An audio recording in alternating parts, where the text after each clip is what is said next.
Y'all just went to watch that new SpongeBob movie. What's up with y'all and all this? Have y'all seen the advertisements? Have y'all seen what is in that film? It's inappropriate. Social media is in a frenzy after Ice Spice went to the new SpongeBob movie premiere wearing this outfit. Like, do we not remember this? They have put adult jokes inside of children's movies for years. There's literally nothing wrong with this movie. Just because they put content in kids shows in the past doesn't mean it should continue or that it's right. SpongeBob used to be a silly and harmless show. Yes, it's had its questionable moments, but there was always some type of innocence to it. Now, the new movie has parents and social media collectively concerned and wondering, what in the world is happening to children media today? Dirty jokes and kid cartoons and movies are nothing new. If you grew up on 90s cartoons, you probably get it. But something about children entertainment looks a little different now, and the more you watch modern kid entertainment, the more you realize the innocence is being ripped right out of them. In today's video, we're going to talk about the history of cartoons and how subtle, dirty jokes that used to go over our heads have turned into whatever this is. Welcome to the Girl Talk you didn't know you needed. Now, I'm not saying you have to subscribe. You're classy. I know you don't just give those away for free, but hopefully at the end of this video, we become bestie enough for you to take that next step. If you wanted to learn something new today, you're in for a treat, because what if I told you that cartoons were never originally for kids? We know that cartoons are for children, but they're also profoundly not for children. Well, the history of cinema in general, is one that is made originally for adult audiences. From the very beginning, there were all kinds of lewd jokes and innuendos and references that kids might not get, but adults surely did. Back in the early 1900s, cartoons were played in theaters late in the evening, so the main audience were adults unwinding after a long day at work. These cartoons were filled with racism, visuals, and overall way too aggressive for kids back in those days. Betty Boop was a mainstream symbol, and the visuals and themes in the cartoons were, let's just say, not the most innocent. It wasn't until censorship stepped in and television expanded worldwide that cartoons started being packaged as more kid-friendly. In 1934, the Hays Code came crashing down on Hollywood, and Betty got caught in the wave. Betty, once a nightclub headliner, was recast as a domestic figure. She started out representing the liberated spirit of the Roaring '20s, but by the end of the decade, she was barely recognizable. When the Hays Code came along, it enforced strict moral guidelines that banned things like profanity, suggestive dancing, and violence in cartoons. So if you thought cartoons were sweet and cuddly, think again. Now, with all this censorship in play, animators couldn't have Mickey Mouse smoking cigars and Betty Boop flashing the audience. No, they needed to start making movies that would clutch at your heartstrings. They needed a movie that would make hundreds of families around the world sit around the TV and laugh. Today in the Walt Disney Studios in Hollywood, there is coming into being something entirely new in entertainment. A motion picture called Snow White and the Seven Dwarfs, the first full-length feature animated production in cinema history. Walt Disney's Snow White and the Seven Dwarfs proved that high-quality, family-friendly movies could not only be a massive financial success, but they could also entertain children without parents' help. This is the era of babysitter cartoons, where cartoons would basically raise children on Saturday mornings. Fred Flintstone, Bugs Bunny, and other shows like The Jetsons, The Alvin Show, Beanie and Cecil, Tom and Jerry, Mighty Mouse, and Woody Woodpecker, all of these cartoons would see their success repeated when their episodes were rebroadcast on Saturday mornings, helping solidify that time slot as the time to target advertising dollars to the teens and under market specifically. All became longtime staples of Saturday morning. So now, cartoons were basically kid-only, with many of them following the same formula of clean jokes with simple stories and most definitely family-approved messaging. Now, I would be crazy if I didn't bring up that weird era of weird cartoons. Yeah, that era. Ren and Stimpy is one of those shows that my parents hated it. Yeah. They saw the characters, they're just like, this is dumb and they're ugly and this isn't funny. And I was like, I don't know why I'm watching this, because every time they do something in the show that's gross, I don't want to watch it, but they do it so often that I'm like... Ren and Stimpy was, I mean, I watched it when I was 6, 7, 8, 9 years old, and I loved it, I laughed at it, but I have memories, like vague memories of little Justin, like that show freaking me out. Yeah, it's really weird. Over time, producers started realizing that parents were never too far when children were watching their shows. The parent was either folding laundry or reading a newspaper on the couch, making dinner for the family. Believe it or not, as inappropriate as a lot of these jokes and family-friendly movies and cartoons were, Arnold, you make my girlhood tremble. Are you male or female? And how do you tell the difference? Is it, is that how? Hey, stop peeking! they were mainly aimed at the parent who was co-watching. When you couple this postmodern take on familiar tropes with such a wide range of comedic styles, you ensure that your show can be enjoyed by anyone. Kids can be drawn to the more overt sight gags and wacky antics, while adults will be able to appreciate the show's incredible wordplay and more nuanced written humor. It's an incredibly difficult line to walk, and Animaniacs seems to be able to do it in a way that almost seems effortless. Not to mention, a lot of the jokes were so subtle and quick-witted that a lot of them just went right over our heads. That's why there's so many clips of people rewatching their favorite childhood show and realizing, this is insane. Cartoons that ruined my life. Number 1, Ren and Stimpy. There's an episode where Ren decides he wants to live alone because of how annoying Stimpy is, and ends up befriending a corpse that he later uses as a weapon to kill hallucinations of himself as different emotions. Imagine pitching this concept as a child's cartoon. The dirty and weird animations were dirty, don't get me wrong, but a lot of them weren't lay it all out there dirty, if you get what I'm saying. Now, when Shrek came out in 2001, a lot of things started changing. Mirror, mirror, show her to me. Show me the princess. Perfect.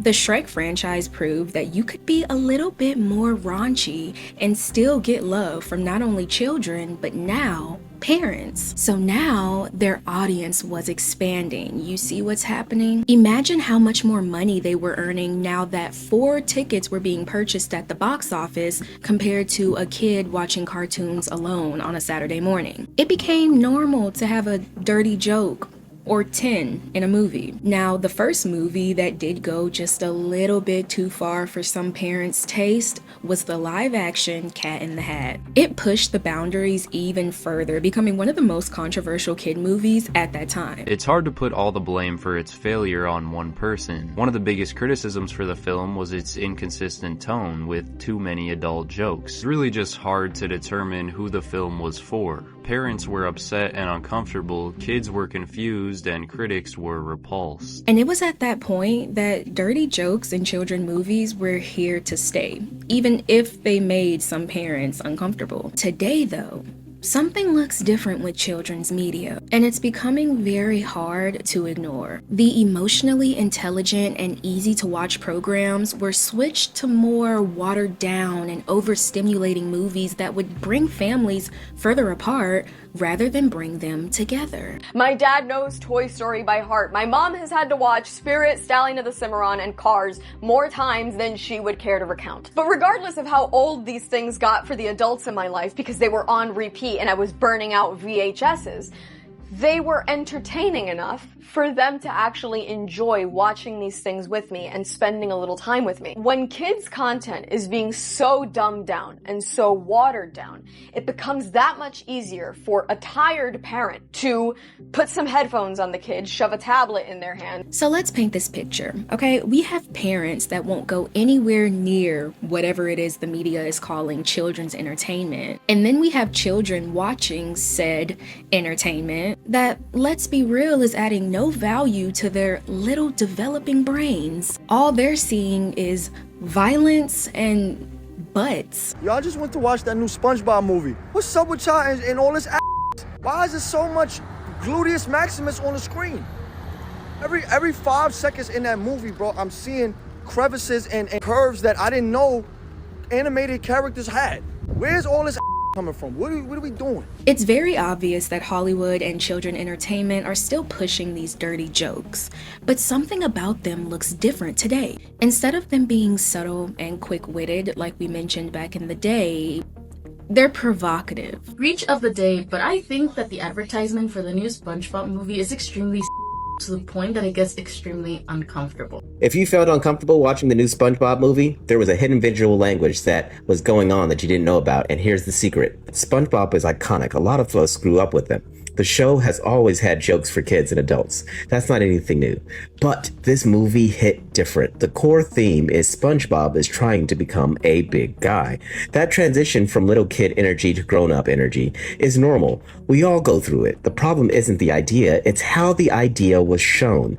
There are scenes that rely heavily on suggestive physical comedy. Lots of butt jokes everywhere. Not clear wordplay, not character growth, but exaggerated body-based humor that feels closer to Ren and Stimpy than the classic SpongeBob. I understand that dirty and crude jokes, they're not going anywhere. But I'd rather have those little sly jokes. Jokes that kids are not equipped enough to grasp. I'd rather have those instead of seeing Patrick's booty crack. Permission to come aboard, sir! Me too! Only if you put on some pants. I just want to say that I watched the new SpongeBob trailer, and what is up with these people trying to make our kids obsessed with butts? Why has Patrick got a butt like that? Huh? And the eye patch? That star don't got no p***s. I don't know. Maybe it's just me. Now, a lot of you may be thinking, Janae, this isn't anything new. There's been butts in SpongeBob since episode 1. Yes, we can be honest. SpongeBob is not the cleanest show, and it hasn't been since the 90s. Look, doubloons! Don't drop them. Hey, SpongeBob, how do I look? Wow, looks like those iron bun workout videos are really paying off. About him. Wow! Oh, my foot! What? No matter how weird it got, and I know it could get weird, there would always be a sliver of innocence. The butt wasn't the majority of the joke, if you get what I'm saying. So for the new SpongeBob movie that just dropped this year, I think people are so disturbed because there's not much that's funny about it, in my opinion. They just expect children to laugh at private parts. Now, while some people may disagree, so I've seen a lot of people online talking about the new SpongeBob movie and how it's like too overly sexualized, right? And there's just too many suggestive poses, like this one we've seen when Patrick has the eye patch around his crotch area, right? Like, do we not remember this? Like, I feel like y'all are just complaining to complain at this point, because for years and years on end, they have put adult jokes inside of children's movies for years. Like, come on, bruh. There's literally nothing wrong with this movie. Like, nothing at all. They've been doing this with children's movies for years. Have you guys seen the marketing and clips of the new SpongeBob movie? Like, it's actually genius, and it's making me really want to see the movie. but I don't think those people understand that the new humor in this SpongeBob movie, they aren't just subtle, dirty jokes. They're literally just moves in cartoon form. And don't even get me started on Ice Spice's involvement and song Big Guy in the movie, with lyrics that read, "Off the wake up, I'm feeling my best. I bend over, I do my little stretch." What do you mean by that? I'm so tired of hearing this Ice Spice song for SpongeBob. Big Guy SpongeBob Pants Okay? What even is that, and who idea was that? It don't match. You know what I mean? Like, I don't know, it's just weird. If you don't know who Ice Spice is, she's one of the biggest breakout rappers over the last few years, well known for her, let's just say, visuals that are not meant for children in any way. And while she's not popping as much as she was about 2 years ago, everything about her style, outfits, and her choreography is, let's be honest, suggestive. And while there's nothing entirely wrong with that, what is wrong with it is her having any involvement in a children's movie. Hey, check out my new single Big Eye for the new SpongeBob movie. Search for SquarePants. Please tell me if I'm too woke. I don't know why I feel weird about Ice Spice being like collabing with SpongeBob, because I feel like it's like SpongeBob is for children, and it's fine if whoever she is, whatever. But like if I'm a child, I'm like, oh my god, I like this song, let's look up more of Ice Spice's music. If I go on TikTok and search Ice Spice, I literally just immediately see her shaking her ass. And personally, if I was a parent, I don't want my 7-year-old looking at this girl shaking her ass. And then her wearing this outfit to the movie premiere. I literally have no comment. Most of y'all already probably know what's going on in my brain. I have no say. People are mad at Ice Spice for wearing lingerie to the SpongeBob movie premiere, which was a premiere filled with children. But you know what? This wasn't her fault. Ice Spice shows off her bikini bottom and see-through lace dress at SpongeBob movie premiere. Is this appropriate for a kids movie?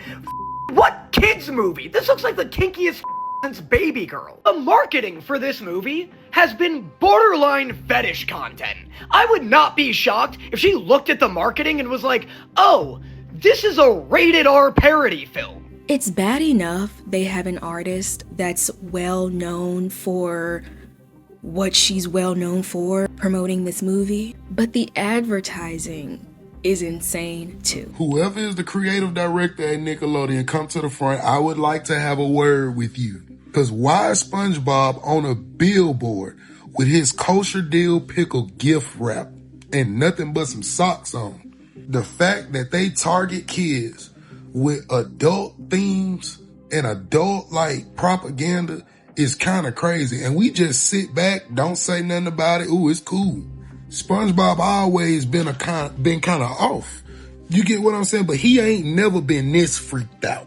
Is this not provocative? Is this not completely inappropriate? Why is the bow right there? Why is he biting his lip? I truly believe the main reason we're seeing programs and platforms like Nickelodeon push this is because it's literally what children watch today. Pregnant superheroes, Mickey Mouse in a pool of blood, Peppa Pig drinking bleach. Those are just some of the troubling videos that slipped through the filters and made their way onto YouTube's Kids app. While I'm reviewing what's on his tablet again, why do it say beautiful cooking clash? What is you watching? Is that why you want your tablet back so bad? You've been watching beautiful. Look at these booty cheeks. Why is the booty cheek so plump right here? Why is your thing booty oriented? With the rise of brain rot, not only is it overstimulating, it's weirdly disturbing. These kids are watching things and becoming desensitized to things that should make them uncomfortable. Day one of watching kids' YouTube has not gone well. I wiped this iPad, created a clean YouTube account, then trained it for an hour of only auto-played Cocomelon videos before watching every YouTube short it suggested, all the way through in order. This was the first short, and it only went downhill from here. This is the second one, and we're getting cats being on beds, so the mom cat beats the kid cat, making it bloody, then abandoning it. Then we get a cat bombing a pond of geese to make a coat, then a very weird AI ad for Polybuzz trying to get kids to sign up for AI chatbots, and finally, the first real video we get is a kid wailing. Yes. Those were the first 5 videos I saw after an hour of Cocomelon. So that's why we're seeing this huge rise of kid shows and cartoons putting more dirty jokes and crude humor, a lot of butts in their programs, is because that's what children are enjoying today, which really lets you know where we are in this point of life. Let's take a look around. Who's raising these kids in this generation? These electronics. Kids are sponges. What they absorb matters. I hate people that think it's not that deep, because what's the agenda here? Why would you ever be pushing these things onto children? These new movies, these new kid shows, they're all so weird. Why can't we have a normal kid show like Mickey Mouse that doesn't show a cheek or make a joke about sex? And why is that so crazy to ask? I understand there's so many things that kids are exposed to way earlier than they should be. Not to mention, children are growing up way faster and they're grasping things a lot quicker. So those quick little dirty jokes from the 90s that millennial and older Gen Z are realizing today are a bit weird. Today, these kids aren't missing any jokes because now these jokes are right in their face, bouncing and moving in ways everyone can see is dirty. Thank you for tuning into the Girl Talk you didn't know you needed. I hope you guys had an amazing Christmas. If you enjoyed this video, don't forget to like, comment, share, hype, subscribe, whatever classy people like you do before heading to the next video. And I will see y'all in my next one. Bye.